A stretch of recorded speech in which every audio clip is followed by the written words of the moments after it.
Hello my name is Kirti Sengar and I am going to start biology and this ये जो अपना biology जो हम start करेंगे वो टॉपिक वाइज स्टार्ट करेंगे। वीडियोस होंगी ये आपके लिए कम्पिटिटिव एग्ज़ाम के लिए बहुत ज़्यादा इंपॉर्टेंट रहेंगी और अगर आप ये वीडियो पूरा देखते हैं तो आपका कोई भी क्वेश्चन नहीं छूटेगा। We should understand what is a biology. Biology का मतलब होता क्या है? Biology means a branch of science that deals with, ये साइंस एक ऐसी ब्रांच है जिसमें हम किसकी स्टडी करते हैं? लिविंग ऑर्गेनिज्म की स्टडी करते हैं। Basically this biology is a Greek word जो दो वर्ड से मिलकर बना है, bio plus logos. Okay, bio means living organism and logos means to study. हमें क्या काम करना है? स्टडी करनी है। किसकी स्टडी करनी है? लिविंग ऑर्गेनिज्म की स्टडी करनी है कि लिविंग ऑर्गेनिज्म जो है उनकी बॉडी में कितनी सारी केमिकल रिएक्शंस हो रही हैं, कैसे हो रही हैं, कैसे नहीं हो रही हैं, वो सब हमें पढ़ना है। वो सब किस में आता है? बायोलॉजी में आता है जी। बायोलॉजी को अगर डिफाइन करने के लिए बोला जाए तो आप बोल सकते हैं story of life. Story of life is biology और you can say story of evolution is biology. Okay, biology जो है इसकी दो ब्रांचेज हैं, दो ब्रांचेज में इनको डिवाइड किया गया है। एक होता है जूलॉजी, एक होता है बॉटनी। जूलॉजी जो है this is related to animals. Zoo means animals and logy means study. When we study about the animals, the branch of science that deals with the study of animals, that is called as zoology. And botan term जो आता है वो plant के लिए आता है and study of plants, ये study of plants is called as botany. एक क्वेश्चन है जो कभी कभी एग्जाम में आ जाता है, पहले काफ़ी आता था लेकिन अब काफ़ी कम आने लगा है, लेकिन फिर भी it is quite important for you. That is, who is known as father of biology? So father of biology की अगर हम बात करते हैं so that is Aristotle. Who is known as father of biology? Aristotle is known as father of biology. In Hindi Arastu, इसको बोला जाता है Arastu. Okay, and who is known as father of zoology? Aristotle. So जो एरिस्टोटल है ना, यही father of biology बोले जाते हैं और यही फादर ऑफ जूलॉजी बोले जाते हैं। और जब बात की जाती है फादर ऑफ बॉटनी की, तब वहां पर आ जाता है थियोफ्रेस्टस। ओके, सो लिविंग का मतलब प्लांट भी है, एनिमल्स भी है, वायरसेस भी है। See, viruses are called as a connective link. हम एक टर्म पढ़ते हैं जो होता है virus.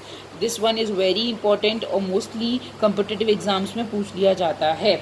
What is known as a connective link between living and non-living? So you will answer virus. Viruses are the connective link between the living organism and the non-living organism.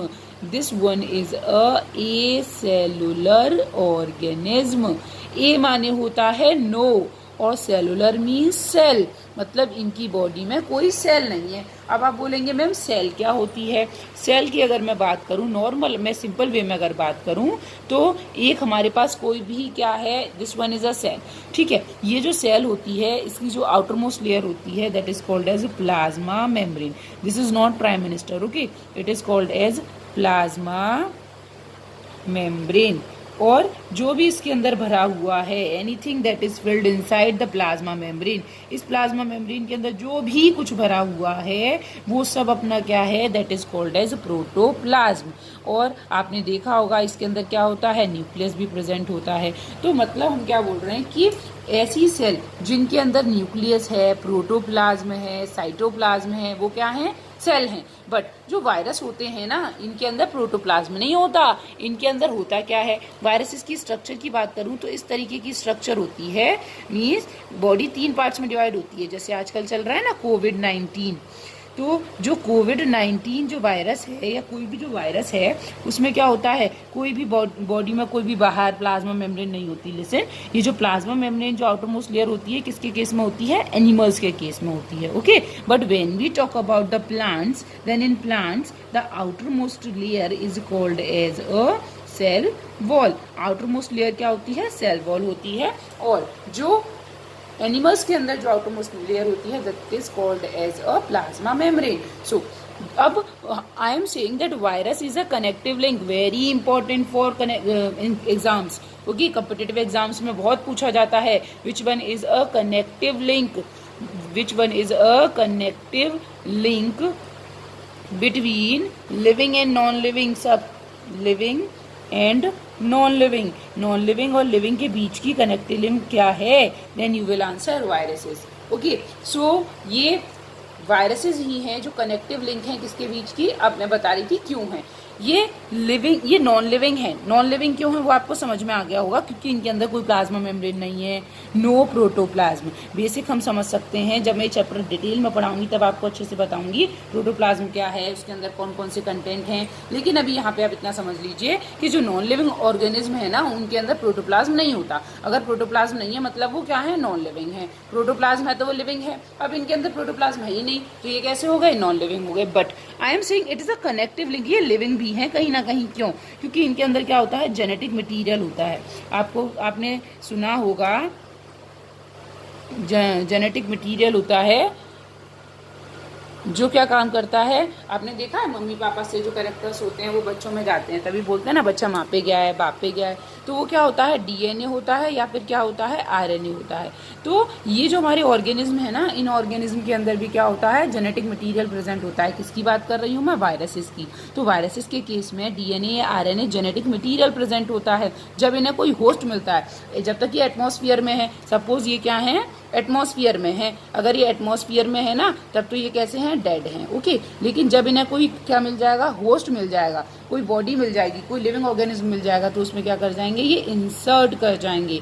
और living organism के अंदर insert करने के बाद क्या होंगे, हमारी body के अंदर भी क्या है, डीएनए। तो उनका डीएनए हमारे डीएनए के साथ यूज हो जाएगा और मल्टीप्लाई करना शुरू कर देगा। और इस तरीके से वो जो सेल है वो किसकी तरह बिहेव करना शुरू कर देगी, जो वायरस है वो किसकी तरह बिहेव करना शुरू कर देगा, एक लिविंग ऑर्गेनिज्म की तरह बिहेव करना शुरू कर देगा। That is why it is called as a connective link between the living and non living. So ये हम बाद में डिस्कस करेंगे, पहले अपने मेन टॉपिक पर आते हैं। So what is biology?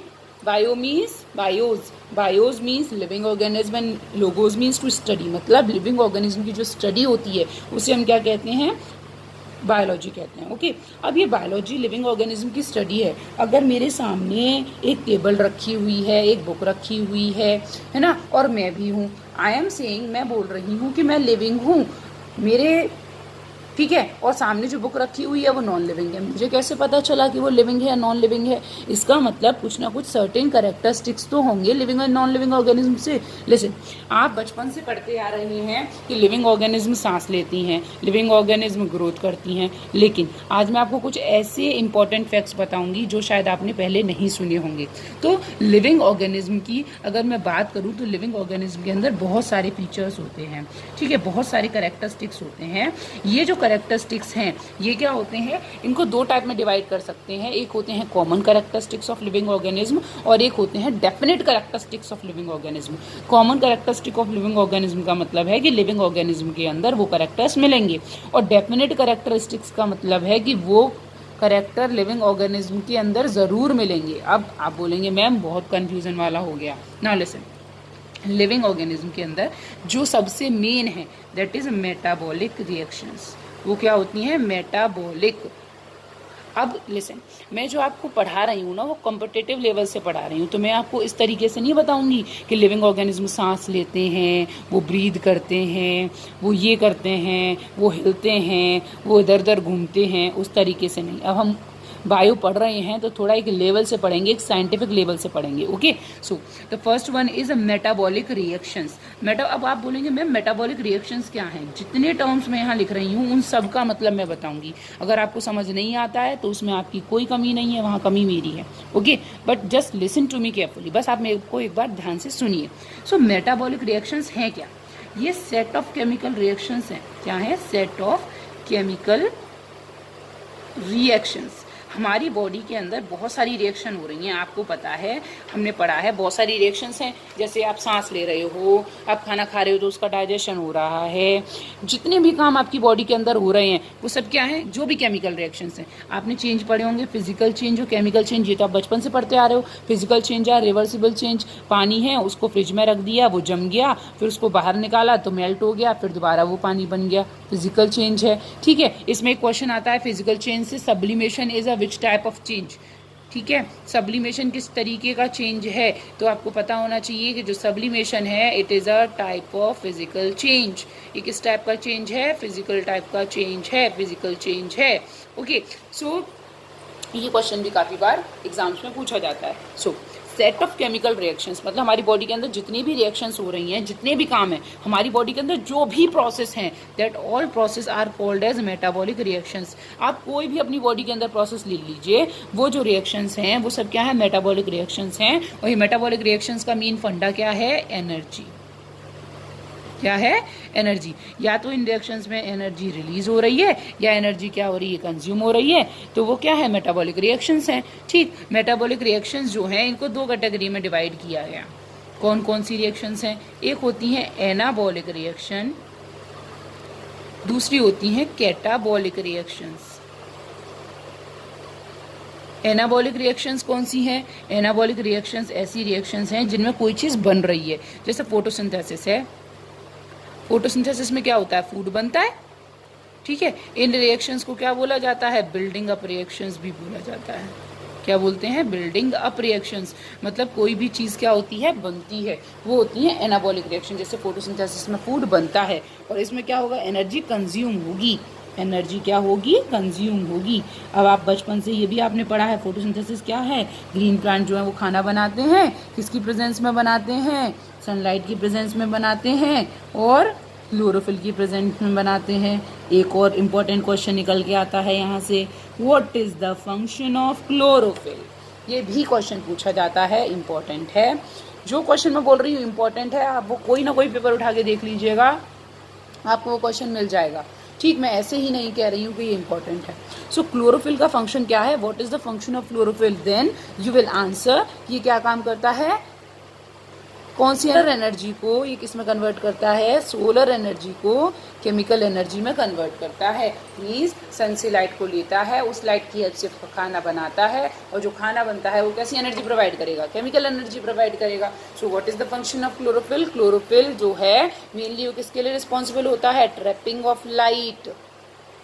Trapping of light, light जो है स्पेशली ये नहीं आपने टॉर्च जला दी, सोलर लाइट, सोलर रेडिएशंस जो होती हैं, ठीक है, उनको एब्जॉर्ब करते हैं।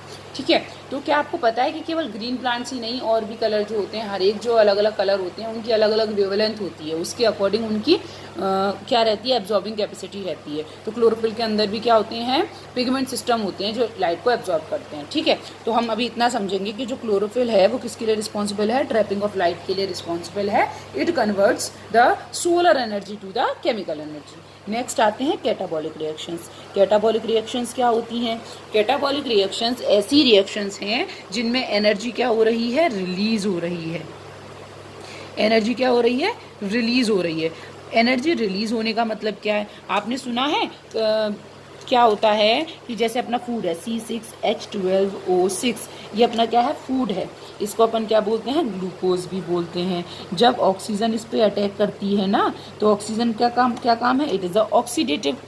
मीन्स ऑक्सीजन क्या काम करती है, ऑक्सीजन जो है वो ऑक्सीडेशन कर देती है। ऑक्सीडेशन हुआ तो क्या रिलीज होगी, यहाँ पे क्या बनेगा, कार्बन डाइऑक्साइड बनेगा, वाटर बनेगा, क्या रिलीज होगी, एनर्जी रिलीज होगी। ठीक है, जो किसकी फॉर्म में होती है, 38 ATP। एक और क्वेश्चन, 1 ग्लूकोज मॉलिक्यूल कितनी एनर्जी देता है, 38 ATPs एनर्जी देता है। 1 ग्लूकोज मॉलिक्यूल कितनी एनर्जी देता है, 1 glucose molecule provide 38 ATPs। One more question, what is the function of ATP? So ATP is called as energy currency. ATP क्या है, एनर्जी करेंसी है, और क्योंकि ये एनर्जी करेंसी है तो ये क्या प्रोवाइड करेगी, एनर्जी प्रोवाइड करेगी। इसकी फुल फॉर्म है adenosine triphosphate.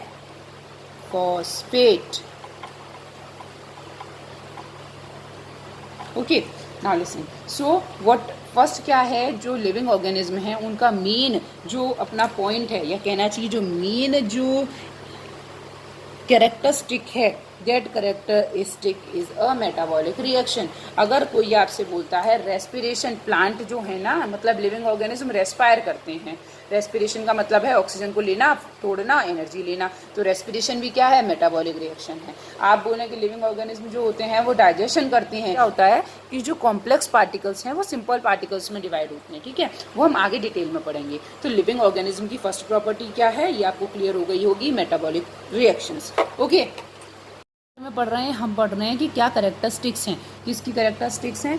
As you know lockdown चल रहा है तो इस टाइम पे बोर्ड नहीं हो पा रहा है, तो प्लीज़ इसे एडजस्ट कीजिए। जैसे ही लॉकडाउन खत्म होता है आपके लिए बोर्ड का अरेंजमेंट किया जाएगा। Okay, so second one is अब इसकी सेकंड कैरेक्टरिस्टिक क्या है, लिविंग ऑर्गेनिज्म की फर्स्ट है मेटाबॉलिक रिएक्शन। मेटाबॉलिक रिएक्शन में हमारी बॉडी के अंदर होने वाली सारी रिएक्शंस आ जाती हैं, ठीक। तो हम अलग अलग, हमें नहीं बोलना पड़ेगा कि वो रेस्पायर करती हैं, वो क्या काम करती हैं, फूड को डाइजेस्ट करती हैं। मीन्स हमारी बॉडी के अंदर जितनी भी फिजियोलॉजिकल एक्टिविटीज़ हो रही हैं, अब मैंने एक टर्म यूज़ किया फिजियोलॉजी। फिजियोलॉजी का मतलब है हमारी बॉडी में जो ऑर्गन्स हैं ना, जैसे हार्ट है, लंग्स हैं, किडनी है, तो ये अपना काम किस तरीके से कर रहे हैं वो फिजियोलॉजी है। फिजियोलॉजी क्या है कि in which we study the branch of science, ये सब साइंस की ही ब्रांच है, the branch of science in which we study about the working of the organs, के ऑर्गन सिस्टम ये सब कैसे काम कर रहे हैं। So the second is called as organisation. अच्छा, मैं एक आपसे क्वेश्चन पूछूं कि बेटा आपको पता है या आपको पता है कि हम लिविंग जो लिविंग हैं उनको ऑर्गेनिज्म क्यों बोल रहे हैं, ये ऑर्गेनिज्म टर्म कहाँ से आया होगा। सो मैं आज आपको आंसर देती हूँ। ऑर्गेनाइजेशन क्या है, ऑर्गेनाइजेशन का मतलब होता है किसी भी चीज़ को अरेंज करना। आपको पता है हमारी बॉडी में सेल्स हैं, स्मॉलेस्ट यूनिट क्या है, सेल। ये भी क्वेश्चन कई बार पूछा गया है, what is the smallest unit of body, then you will say cell. Cell is called as structural and functional unit. अच्छा, यहाँ पे एक क्वेश्चन आता है कई बार, बेसिक यूनिट, यहाँ ध्यान से सुनेंगे आप सब लोग, ठीक है। Why cell is called as a basic unit. Cell जो है वो एक बेसिक यूनिट कैसे है। अब हम थोड़ा पीछे जाते हैं, पीछे मतलब जो हमारा जन्म भी नहीं हुआ था तब जाते हैं। आपको पता है, ये सबको पता होगा कि स्पर्म होता है, स्पर्म एक सेल है, ठीक है, वो स्पर्म होता है और ये क्या है, एक ओवम होता है, ठीक है। ये जो स्पर्म है वो किसके साथ फ्यूज होता है, ओवम के साथ फ्यूज होता है, ये हम सब ने पढ़ा है। That process is called as fertilization. और फर्टिलाइजेशन के बाद क्या बना, एक बड़ी सेल बनी जिसे क्या कहते हैं, जाइगोट। ऐसा है या नहीं, when sperm and ovum fuse together तो क्या बनता है, फर्स्ट जो होता है जाइगोट बनता है। क्या ये जाइगोट नहीं है जो आगे जाके बॉडी बनाएगा, हाँ जाइगोट है जिसमें धीरे धीरे करके चेंजेस होंगे। हम एम्ब्रियोलॉजी आपको पढ़ाएंगे, एम्ब्रियोलॉजी में बताएंगे कि जाइगोट से बॉडी कैसे बनती है। तो जो ऑर्गेनिज्म है वो किससे बने हैं, जाइगोट से बने हैं। जाइगोट क्या है, सिंगल सेल है ना, एक ही तो सेल है, तो एक सिंगल सेल से पूरी बॉडी बनी है, तो सेल क्या है, बेसिक यूनिट हुई कि नहीं, it is a basic unit. Okay, ये जो टर्म है सेल, ये किसने दिया था, रॉबर्ट हुक ने दिया था इन ईयर 1665। ओके, आगे बढ़ते हैं। तो हम ऑर्गेनाइजेशन की बात कर रहे थे, तो बॉडी के अंदर जो स्मॉलेस्ट यूनिट है वो क्या है, सेल है। जब सेल्स आपस में मिलती हैं तो क्या बनाती हैं, टिश्यू बनाती हैं। जब टिश्यू आपस में मिलते हैं तो क्या बनाते हैं, ऑर्गन बनाते हैं। व्हेन ऑर्गन फ्यूजेस देन क्या, सिस्टम बनाते हैं। और सिस्टम जब फ्यूज होते हैं तब वो क्या बनाते हैं, बॉडी बनाते हैं। तो आप देख रहे हैं कि सेल्स अरेंज होती जा रही हैं, ऑर्गेनाइज होती जा रही हैं और क्या बना रही हैं, एक बॉडी बना रही हैं। तो ह्यूमन के केस में, लिविंग ऑर्गेनिज्म के केस में जो बॉडी है वो ऑर्गेनाइजेशन से ही तो बनी है, क्योंकि ह्यूमन के केस में एक स्पेशल ऑर्गेनाइजेशन है, that is why we are called as organism. आज आपको क्लियर हो गया होगा कि हमने ऑर्गेनिज्म क्यों बोलते हैं, क्योंकि हमारी बॉडी जो बनी है वो किससे बनी है, किस चीज़ से बनी है भाई, ऑर्गेनाइजेशन से बनी है। किस तरीके से ऑर्गेनाइज हुई है, cell then tissue then organ then system then body. हर एक चीज़ को अच्छे से पढ़ाया जाएगा, एक एक वर्ड को। बायो में मतलब आप बहुत से बच्चे हैं जिन्हें बायो समझ में नहीं आती, बायो से नफरत करते हैं, तो ये मेरा आपको पूरा वादा है कि आप बायो से प्यार करने लगोगे, आप इतना अच्छा सीख जाओगे बायो। आपका कोई भी टॉपिक ऐसा नहीं रहेगा जो आपको समझ में नहीं आए। कोई सोते से बोले कि भाई साहब उठना बताना ज़रा, आप सब बता दोगे, ठीक है, जस्ट बिलीव मी। ओके, बस क्या है, मेरी बस एक ही गुजारिश आपसे कि आप मेरी बातों को ध्यान से सुने, ठीक। सो ऑर्गेनाइजेशन की बात हमने की, तो ऑर्गेनाइजेशन क्या है, ऑर्गेनाइजेशन का मतलब है सेल्स आपस में अरेंज होकर एक प्रॉपर सिस्टम बना रही हैं, देन बॉडी बना रही हैं, that is why we are called as organism. अब मैंने आपको बात की थी दो टाइप के फीचर्स होते हैं, एक होते हैं कॉमन फीचर्स, एक होते हैं कौन से डेफिनेट फीचर्स या डिफाइनिंग फीचर। तो the organization is a life defining feature. ये क्या है? लाइफ डिफाइनिंग फीचर मीन्स जो लिविंग ऑर्गेनिज्म हैं उन लिविंग ऑर्गेनिज्म में सारे लिविंग ऑर्गेनिज्म जो हैं वो सब क्या हैं? उनके अंदर ऑर्गेनाइजेशन होगा ही होगा। अब हमने बात की प्रिमिटिव ऑर्गेनिज्म की, जैसे हमने प्रिमिटिव ऑर्गेनिज्म में किसकी बात की? प्रोटोजोन्स की बात की।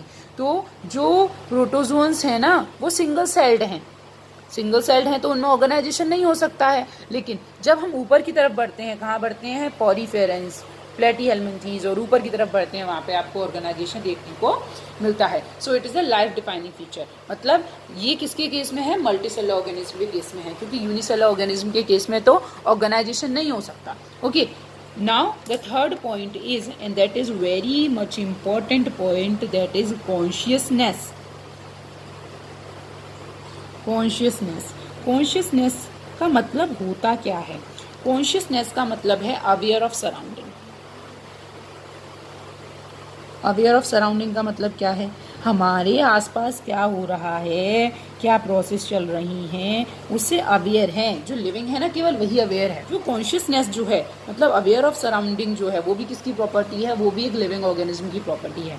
जैसे कि ये मैं बोलूँ this one is a organism, और ये क्या है? मेरा ये क्या है? कोई भी एक ऑर्गेनिज्म है, मतलब एक लिविंग ऑर्गेनिज्म है। अगर इसके ऊपर कोई भी फैक्टर बाहर से अफेक्ट करेगा, मतलब चाहे वो टेम्परेचर हो, हीट हो, ह्यूमिडिटी हो, कुछ भी हो, अगर इसके ऊपर असर करेगा तो ये उसके बदले में क्या काम करेगा? रेस्पॉन्स क्रिएट करेगा कि नहीं करेगा?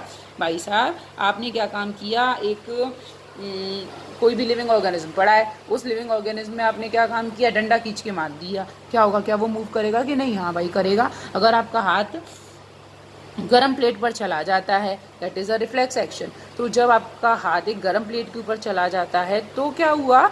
आपके हाथ के अंदर क्या हुआ? स्टिमुलस, बाहर से कौन सा फैक्टर आया? टेम्परेचर। उस टेम्परेचर ने क्या बोला? भाई साहब हमने क्या काम किया? अपना हाथ हटा लिया, मीन्स रेस्पॉन्स क्रिएट किया। वो क्या है? हम सब ये जो कर रहे हैं, कंट्रोल कर रहे हैं, कोऑर्डिनेट कर रहे हैं, ये कॉन्शियसनेस ही तो है। हम क्या काम कर रहे हैं?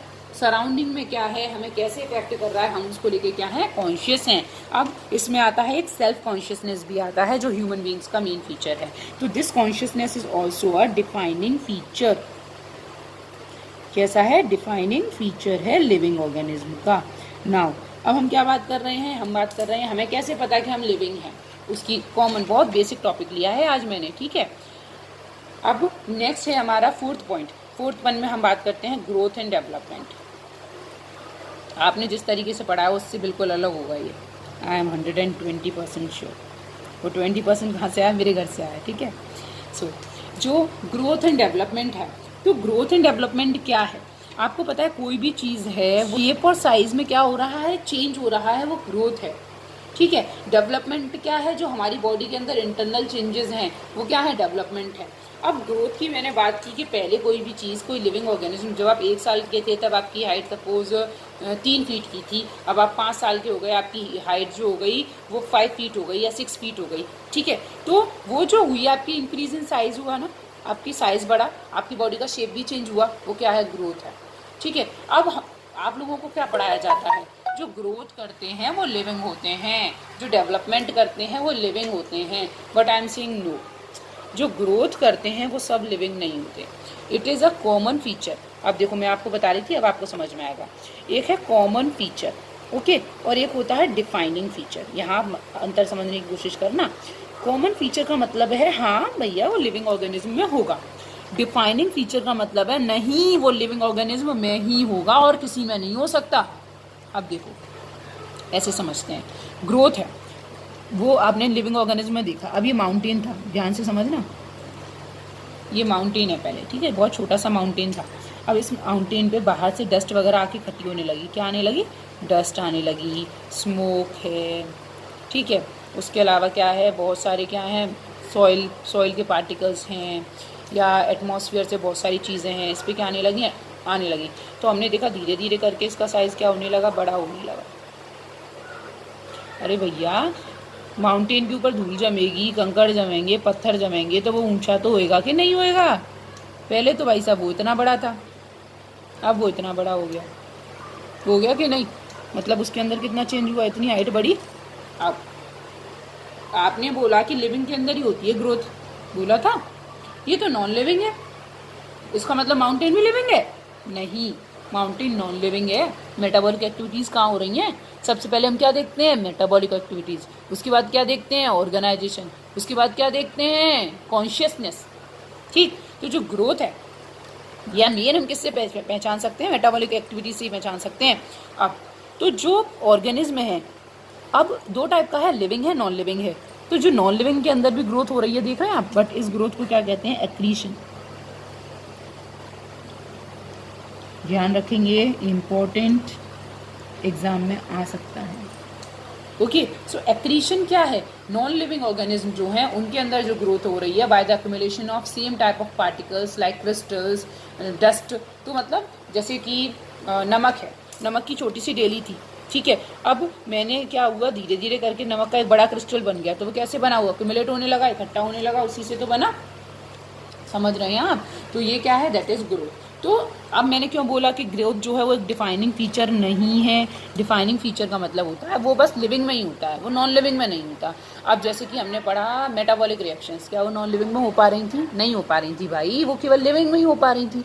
कॉन्शियसनेस, क्या तुमने बुक में हाथ मार दिया, बुक तुम्हारे अब चांटा मारेगी लौट के? नहीं भैया, कैसे मार देगी? वो तो अनकॉन्शियस है ना। तो कॉन्शियसनेस भी किसका है? लिविंग ऑर्गेनिज्म का है, ठीक है। तो इसका मतलब ये डिफाइनिंग फीचर तो नहीं है, पर हाँ कैसा फीचर है? Common feature. क्लियर होना चाहिए, ठीक है। Next, fourth one is reproduction. And this reproduction is also, it is not a defining feature. मैं कह रही हूँ डिफाइनिंग फीचर नहीं है भाई लिविंग ऑर्गेनिज्म का। अब क्यों नहीं है वो बताती हूँ। सपोज एक कपल है, ठीक है, कपल तो समझते हैं ना आप, तो सब बड़े हैं तो सब समझते हैं।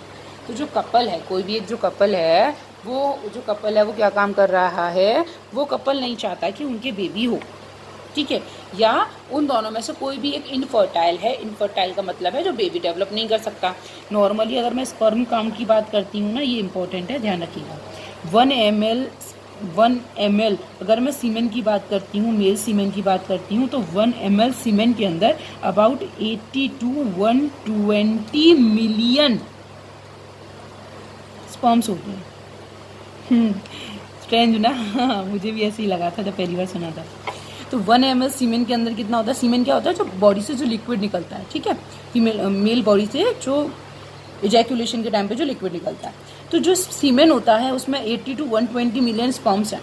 अगर वो स्पर्म काउंट, आजकल क्या है, नॉर्मल तो ये होता है, पर क्या है कि बॉडी जो है वो काफ़ी सारे चेंजेस हो रहे हैं, तो 60 भी हो सकता है। अगर ये नहीं है कि अगर आपके पास कोई आता है और उसकी मतलब कहना चाहिए 1 ml में अगर 60 मिलियन स्पर्म है, तो आप उसे इनफर्टाइल नहीं कहोगे, ठीक है। तो फिर क्या कहेंगे भाई हम उन्हें? तो हम उन्हें ऐसे कहेंगे कि अगर जो स्पर्म काउंट है अगर वो 20 मिलियन पर ml से कम होता है ना सीमेन के अंदर, तो वो इनफर्टाइल है। तो मतलब अगर कोई एक ऐसा कपल है जिसमें से मेल या फीमेल में से कोई भी क्या है, इनफर्टाइल है, मीन्स जो क्या नहीं कर सकता है, जो रिप्रोड्यूस नहीं कर सकता या रिप्रोडक्शन नहीं करना चाहता या नए बच्चे नहीं पैदा करना चाहता, तो क्या वो भैया मरा हुआ है? क्या वो नॉन लिविंग है? नहीं ना।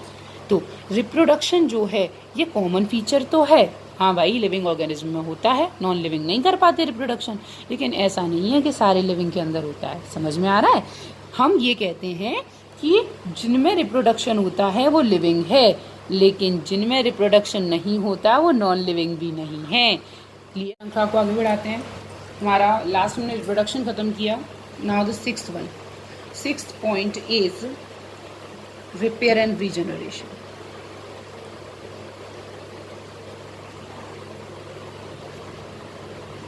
अब देखिए रिपेयर और रीजनरेशन का मतलब क्या है। रिपेयर का मतलब होता है हमारी बॉडी में कहीं पर भी क्या हो गया, कोई कट लग गया, कहीं चोट लग गई, तो वो क्या हो गया, वो रिपेयर हो जाएगा। किससे हो जाएगा? रीजनरेशन। री माने होता है अगेन, जनरेशन माने होता है बनना। मतलब कोई भी चीज़, जैसे मेरी स्किन में छोटा सा कट है, तो वो जो कट है वो क्या हो जाएगा, वो थोड़े टाइम में क्या हो जाएगा, सही हो जाएगा। लेकिन हमारी बॉडी में रीजनरेशन इतना नहीं होता कि फिंगर कट जाए, फिंगर दूसरी आ जाए। लेकिन कई ऐसे एनिमल्स हैं जिनकी बॉडी के अंदर रीजनरेशन कैपेसिटी जो होती है वो बहुत ज़्यादा होती है। यहाँ एक इंपॉर्टेंट लेते हैं अमीबा, ध्यान रखेंगे, बहुत इंपॉर्टेंट है। Amoeba is called as immortal. Immortal क्यों बोला जाता है? क्योंकि सपोज एक अमीबा जो है वो क्या है, एक यूनिसेलुलर ऑर्गेनिज्म है। यूनिसेलुलर के साथ ये क्या है, प्रोटोजोन है। प्रोटोजोन में आते हैं यूनिसेलुलर ऑर्गेनिज्म ही होते हैं, ठीक है। तो ये अगर मैं इसकी बॉडी को लेके इसके छोटे छोटे छोटे छोटे छोटे छोटे, जैसे ये मेरा एक अमीबा है, इस अमीबा के मैं छोटे छोटे छोटे छोटे पीसेस कर दूँ तो क्या काम होगा, इसका हर एक पीस जिसमें क्या रह जाएगा, इसका लिक्विड रह जाएगा, वो दोबारा ग्रोथ करके नया अमीबा बना देगा। That is why it is called as immortal. तो जो लिविंग ऑर्गेनिज्म है उनके अंदर किसकी क्वालिटी होती है, किसकी क्या प्रेजेंट होता है, रिपेयर और रीजनरेट कर सकते हैं। Next one is ageing. Ageing का मतलब होता है उम्र बढ़ती है भाई साहब, बूढ़ापा तो आता है। एजिंग के लिए बहुत सारी एंटी एजिंग क्रीम आती हैं, आपने देखा होगा। एंटी एजिंग के लिए एक और तरीका बताया जाता है, दैट इज़ मेडिटेशन। मेडिटेशन होता है, वो भी एंटी एजिंग के लिए काम करता है कहीं ना कहीं। उसका लॉजिक क्या है वो मैं भी बताती हूँ आपको। तो एजिंग होती कैसी है बेसिकली, जैसे जैसे टाइम निकलता जाता है वैसे वैसे सेल के अंदर क्या होता है, सेलुलोज का डेपोजिशन होना शुरू हो जाता है। सेल्स जो हैं वो डेड होना शुरू हो जाती हैं। आपने देखा होगा ना कि जैसे हमारी जो स्किन की सेल्स होती हैं, these are called as epithelial cells. तो जो इपिथेलियल सेल्स जो होती हैं, स्किन की जो सेल्स हैं ना, वो मल्टी लेयर्ड सेल्स हैं। तो जो हमारी स्किन है ना, उनके अंदर क्या है, उनके अंदर कोई भी ब्लड टिश्यू नहीं होता। स्किन के अंदर हमारा ब्लड टिश्यू नहीं है। तो क्या होगा कि जब स्किन जो है हमारी, अगर स्किन के अंदर ब्लड टिश्यू नहीं है तो क्या होगा कि यह कहना चाहिए तो न्यूट्रिएंट्स वगैरह कैसे आएंगे, क्योंकि ब्लड के थ्रू तो आते हैं न्यूट्रिएंट्स वगैरह। तो वो क्या काम करता है, वो कहाँ से न्यूट्रिशन लेता है, नीचे वाली सेल से न्यूट्रिशन लेता है। तो जो ऊपर वाली सेल्स है ना, जो पुरानी होना शुरू हो जाती हैं, वो क्या हो जाती हैं, जैसे कि ऐसे समझेंगे कि ये मेरी स्किन की लेयर है, ठीक है। और जो मैंने बताया ना कैसी लेयर है, मल्टी लेयर्ड है। इसके अंदर क्या नहीं है, कोई भी ब्लड टिश्यू नहीं है, ठीक है। अब नीचे क्या होते हैं, यहाँ पे आरबीसीज होते हैं, जहाँ पे कनेक्टिव टिश्यूज होते हैं ना, वहाँ पे आरबीसीज होती हैं। ये मेरी क्या है, आरबीसीज। आरबीसीज क्या है, ब्लड के अंदर होती हैं, तो वो न्यूट्रिशन वगैरह लाती हैं। तो न्यूट्रिशन यहाँ से जाता है, मतलब डिफ्यूज़न प्रोसेस से। डिफ्यूज़न भी आपको पता होगा कि जो गैसेज हैं या जो सॉल्यूट है या सॉल्वेंट है, वो हायर एरिया से लोअर में जाता है। मतलब इस कमरे में मैंने सिलेंडर अगर ऑन कर दिया तो सिलेंडर की जो गैस है वो बाहर तक पहुँच जाएगी, वो डिफ्यूज़न की वजह से गई। तो ऐसे फूड जो यहाँ का जो फूड है वो धीरे धीरे करके डिफ्यूज़ होके, तो बोलते हैं रिस रहा है, तो जो रिसना है दैट इज अ डिफ्यूजन, तो वो यहाँ तक पहुँचता है। तो जो ऊपर वाली सेल्स है ना, जहाँ तक न्यूट्रिशन नहीं पहुँच पाता, तो ये सेल्स डेड होने लगती हैं और हट जाती हैं। इसीलिए आपने देखा होगा कि अपनी जो स्किन है ना, वो क्या होती है, ऊपर से कभी कभी ऐसे लगती है कि ये स्किन की सेल्स मर रही हैं, निकल रही हैं। तो जो एजिंग है वो मेडिटेशन के थ्रू भी की जाती है। उसका रीज़न क्या है, एक कि क्या रीज़न है इसका कि एजिंग के थ्रू कैसे होता है, कि सेल मेडिटेशन किसके थ्रू होता है, हमारे ब्रेन में। मतलब कहने चाहिए, जैसे मैं ये बोलूँ कि यहाँ पे मेरी ये आइज़ हैं, तो यहाँ पर एक ग्लैंड होती है, that gland is called as pineal gland. इस पीनियल ग्लैंड को क्या बोला जाता है, सीट ऑफ सोल भी बोलते हैं। क्या बोलते हैं, सीट ऑफ सोल, ठीक है। जैसे आपने देखा है ना, ओम शांति जो चलता है एक प्रोग्राम बहुत बड़ा, तो उसमें क्या है कि मेडिटेट करते हैं, या हम लोग भी बोलते हैं कि यहाँ पर ध्यान लगाओ। क्यों? क्योंकि यहाँ पे ग्लैंड है, पीनियल ग्लैंड। तो वो क्या होता है, जैसे जैसे अपन मैच्योर होते जाते हैं ना, वैसे वैसे क्या होती जाती है, वो इनएक्टिव होती चली जाती है। तो क्या किया जाता है, उसे इनएक्टिव होने का भी एवोल्यूशन है, एक साइंटिफिक रीज़न है। हमारे साथ जो भी हो रहा है, बोलते हैं ना, जो होता है अच्छे के लिए होता है। तो ये इनएक्टिव क्यों हो रही है, क्योंकि ये एक हार्मोन रिलीज करती है, ठीक है। क्या रिलीज करती है, हार्मोन।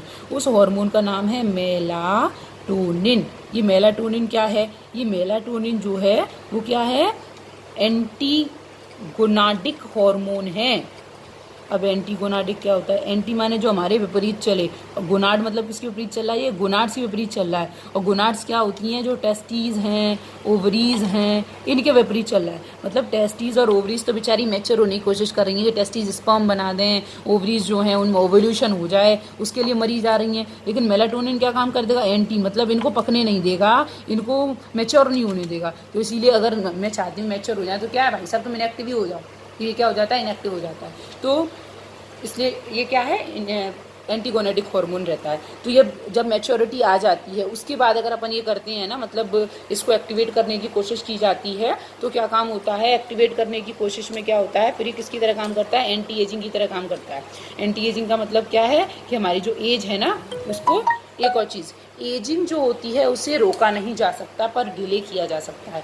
बोलते हैं ना जो काल होता है उसको, काल तो सबका आता है लेकिन उसको टाला जा सकता है। तो वही वाली बात है कि हमारे लिए क्या है, जो एजिंग है ना वो एक काल की तरह है। मतलब एजिंग सबके साथ होगी, टाइम के साथ साथ क्या होगा, एजिंग होगी, लेकिन एजिंग को डिले किया जा सकता है। इसमें बहुत सारी क्रीम आती हैं, एंटी एजिंग क्रीम करके, जैसे बिजनेस चल रहे हैं ओले और ये बहुत सारी जो क्रीम्स आती हैं, ठीक है।